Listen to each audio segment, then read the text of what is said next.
Guys, I'm sure that you all feel better. Joe Biden has banned the term China virus. It is banned. What?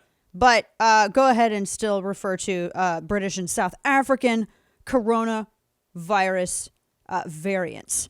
Make sure. So he signed one of the executive orders that he signed. And let me pull this up here. Good grief. This is the longest, stupidest name ever. Whitehouse.gov. Memorandum condemning and combating racism, xenophobia, and intolerance against Asian Americans and Pacific Islanders in the United States. So this is literally, I sent you guys that. That's literally what it's called. It's quite long.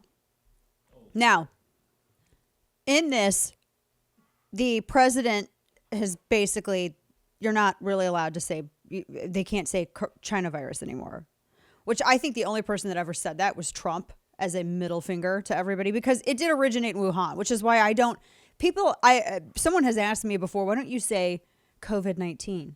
Because, there, send tweet. The World Health Organization made it up because China was pushing on them to distance the origin of the virus being in Wuhan from them. And so that's how that happened. And I just don't like to go along with it. And I don't care if it takes me one extra second in life to say it. I will say it.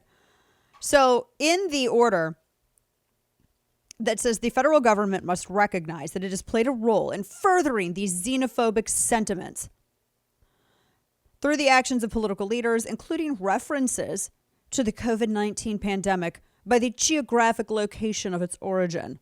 Such statements have stoked unfounded fears and perpetuated stigma about Asian Americans. Sidebar, I got to stop. I'm so happy to see that the party that put them in internment camps is now suddenly concerned about their feelings.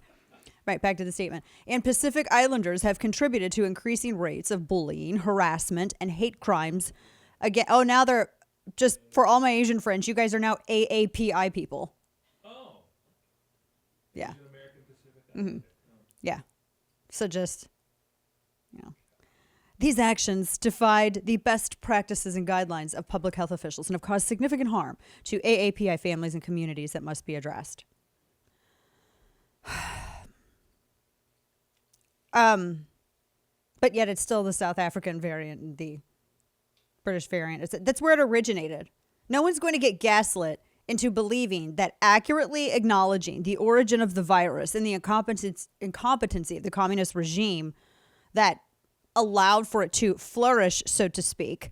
Don't sit here and try to conflate and act like acknowledging the origin is racism so you can dodge responsibility. Not going to happen.